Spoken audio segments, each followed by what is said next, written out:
বাংলাদেশ বনাম south Africa high voltage ম্যাচে শেষ পর্যন্ত জিততে জিততে হেরে গেছে সোনার ছেলেরা দেশে ফিরলেই তাদেরকে ফুলের মালা দিয়ে বরণ করে নেওয়া হবে বাংলাদেশ শাহজালাল বিমানবন্দরে।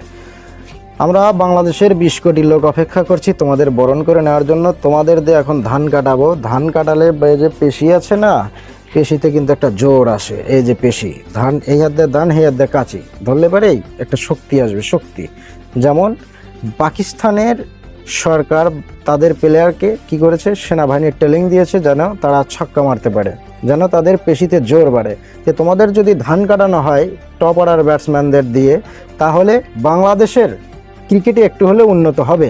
বিকজ পেশিতে জোর বাড়বে, তোমরা ছক্কা হাঁকাতে পারবে।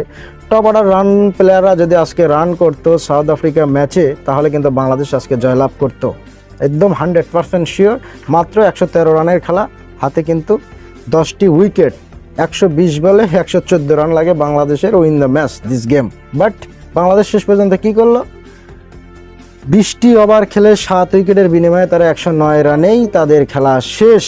ফেরে বুড়ো মাহমুদুল্লাহ শেষ বয়সে এসেও, 38 বয়সে এসেও তার অপেক্ষায় থাকতে হয় বাংলাদেশ দলকে।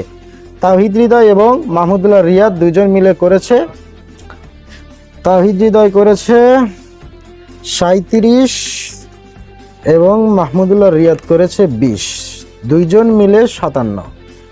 আর বাকি 8টি ব্যাটিং যদি 57 করতো, 57 গুণন 2, তাহলে 114 রান।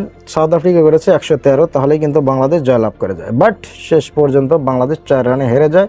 বাংলাদেশের প্লেয়ারদের লজ্জা নেই, তারা যদি লজ্জা থাকতো তাহলে কিন্তু বাংলাদেশ এই ম্যাচ খেলেই টপ অর্ডার 4 জন ব্যাটসম্যান দেশে চলে আসতো। তো যাই হোক, পরবর্তী 2টি ম্যাচ রয়েছে, বাংলাদেশ পরবর্তী 2টা ম্যাচে জয়লাভ করবে সেই প্রত্যাশা।